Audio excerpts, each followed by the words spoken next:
Bismillahirrahmanirrahim. Assalamualaikum warahmatullahi wabarakatuh.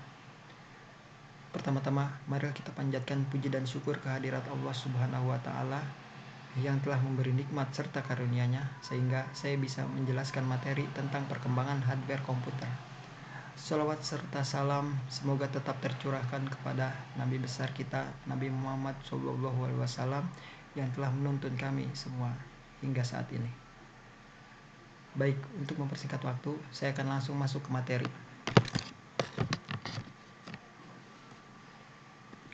Pengertian komputer. Komputer adalah mesin elektronik yang melakukan perhitungan dan berbagai tugas berdasarkan suatu perintah. Elemen-elemen utama dari komputer yaitu hardware, software, dan brainware. Hardware adalah semua elemen atau komponen fisik dari teknologi.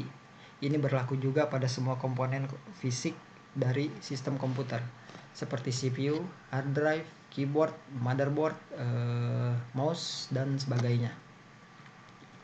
Software.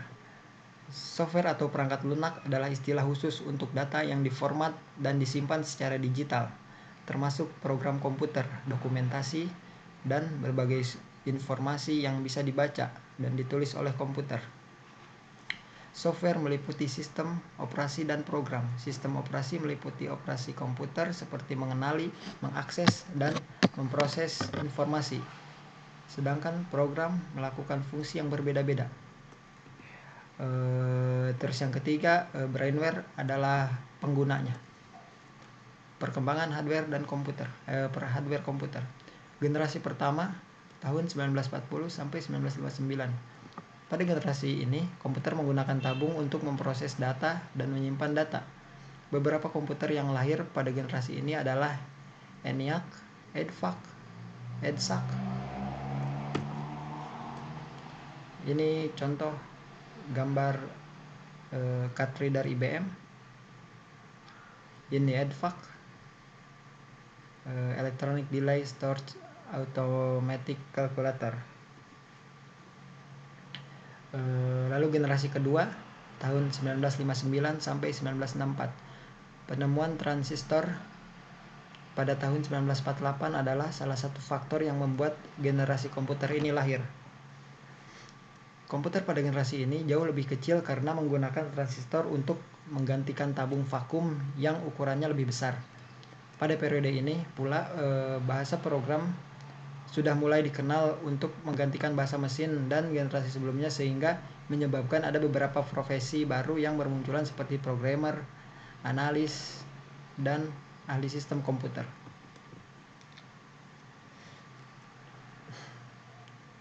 Generasi ketiga 1964 sampai awal 80-an.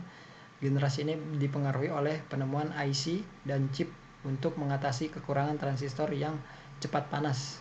Komputer generasi ini pun membuat komputer menjadi lebih kecil karena komponen yang banyak dapat dipadatkan dalam satu chip. Generasi ini pula ditemukan sistem operasi. Ini gambar-gambar SIP, BGA atau Ball Grid Array, DIP, SOP, dan QFP, Quad Flat Package. Generasi keempat awal 80-an. Generasi ini adalah perkembangan dari mikroprosesor untuk membuat komputer lebih bisa melakukan tugas-tugas yang lebih kompleks.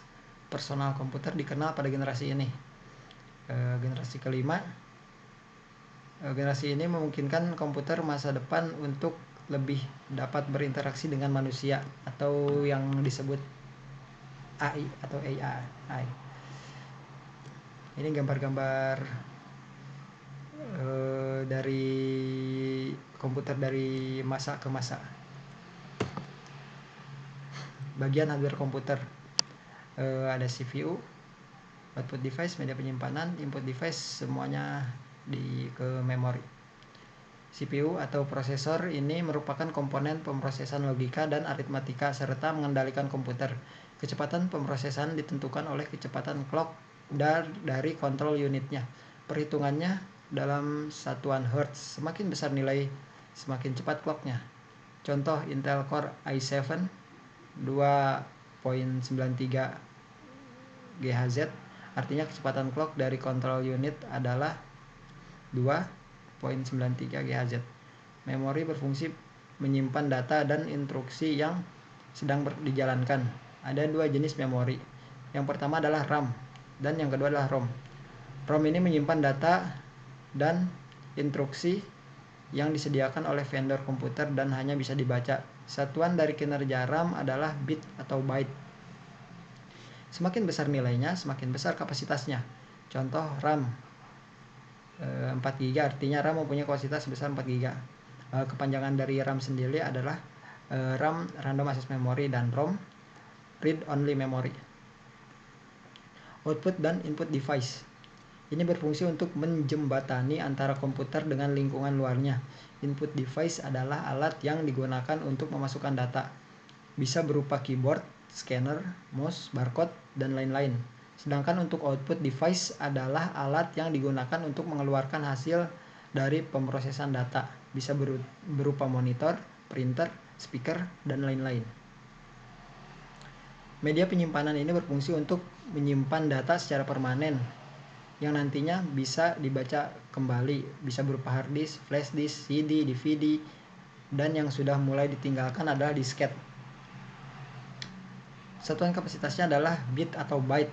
Semakin besar nilainya, semakin besar kapasitasnya. Contoh hard disk 160 GB, artinya kapasitas penyimpanan hard disk tersebut adalah 160 GB.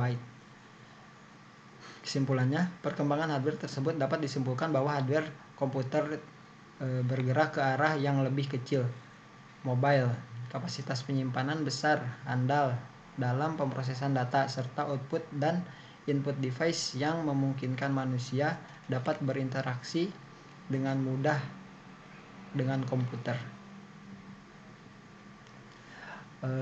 Terima kasih.